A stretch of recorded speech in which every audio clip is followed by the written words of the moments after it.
High বন্ধুরা, আপনারা সবাই কেমন আছেন? আশা করি ভালো আছেন, আমিও ভালো আছি। তো আজকে আমি খাসির মাংস রান্না করব।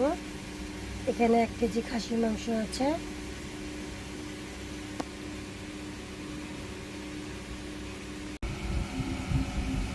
এই যে আমি আলু এভাবে করে কেটে নিয়েছি, ডুমো ডুমো করে, বড় বড় করে। তারপরে মশলার জন্য এই যে রসুন কেটে নিয়েছি, এখানে 4টে বড় বড় রসুন আছে। আদা এভাবে করে আমি ব্লেন্ডারে বাটবার জন্য ছোট ছোট করে এভাবে কেটে নিয়েছি। আর এই যে এখানে 1 পোয়া মতো পেঁয়াজ দিয়েছি। আর এটা হলো গোটা গোটা রসুন, মাংসের মধ্যে দেবো, খেতে খুবই ভালো লাগে, শরীরের জন্য অনেক উপকারী। আর এখানে নিয়ে নিয়েছি কিছু অল্প পরিমাণে ধনে।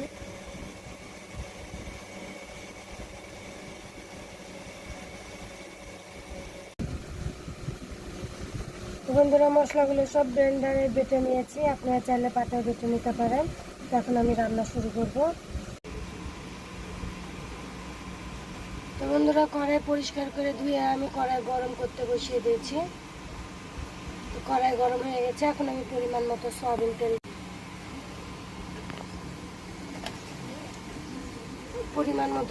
তেল দিয়ে দিলাম।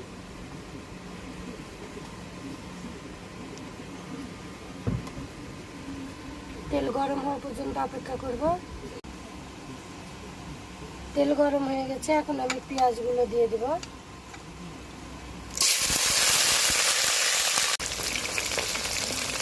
সব থেকে পেঁয়াজ দেওয়া হয়ে গেছে, এখন আমি পেঁয়াজগুলো লাল লাল করে ভেজে নেব।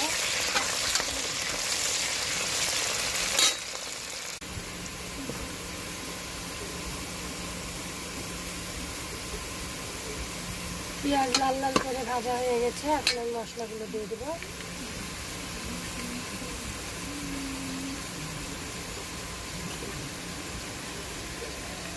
বাটা মশলাগুলো দিয়ে দিলাম।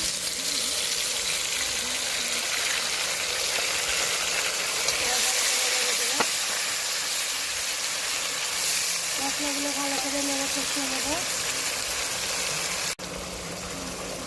মশলা কষানোর জন্য পরিমাণ মতো জল দিয়ে দিলাম। ভালো করে নেড়ে দেবো।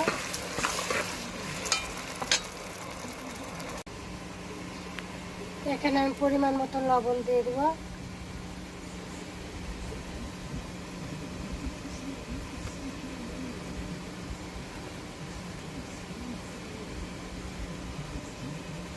দিয়ে দিলাম হলুদ।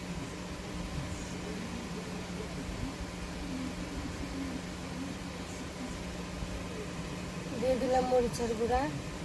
যে যেমন ঝাল খাবেন বুঝে শুনে দিয়ে দেবেন। সবটুকু ভালো করে নেড়ে দেবো।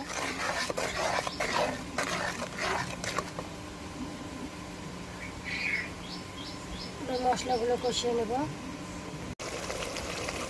এখানে আমি 3টে খানিক তেজপাতা দিয়ে দিয়েছি, ভালো করে নেড়ে দিচ্ছি।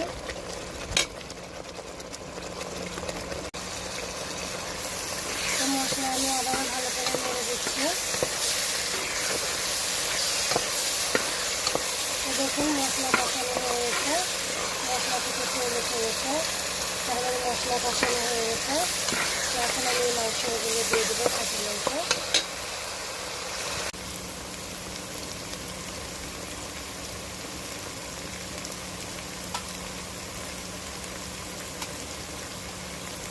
এখন আমি মাংসগুলো দিয়ে দেবো।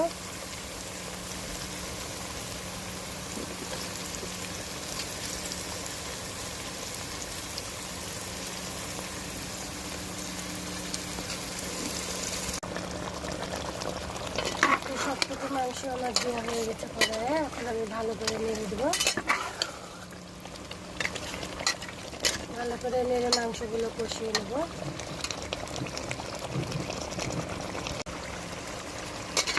তো আমি আবারও মাংস ভালো করে নেড়ে দিলাম। তো এখনো কষানো হয়নি, আর একটু কষাতে হবে।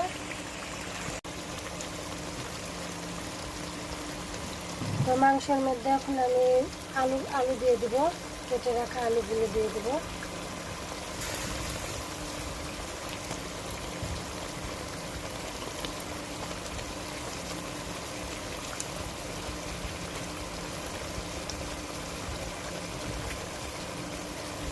রসুন দিয়ে দিব।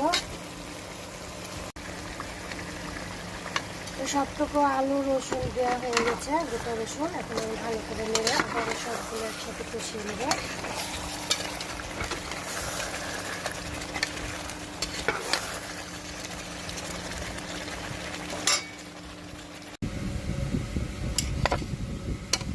তো বন্ধুরা মাংস কষানো হয়ে গেছে।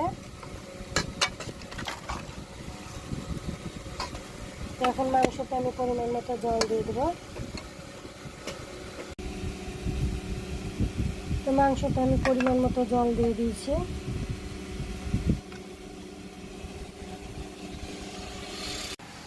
তো তরকারি আমি আবারও ভালো করে নেড়ে দিলাম।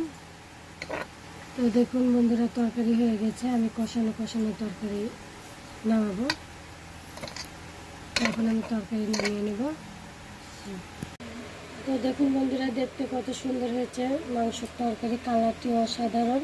তো আপনারা এরকম নতুন নতুন রেসিপি পেতে চ্যানেলটি সাবস্ক্রাইব করুন, পাশে থাকা বেল আইকনটি ক্লিক করবেন।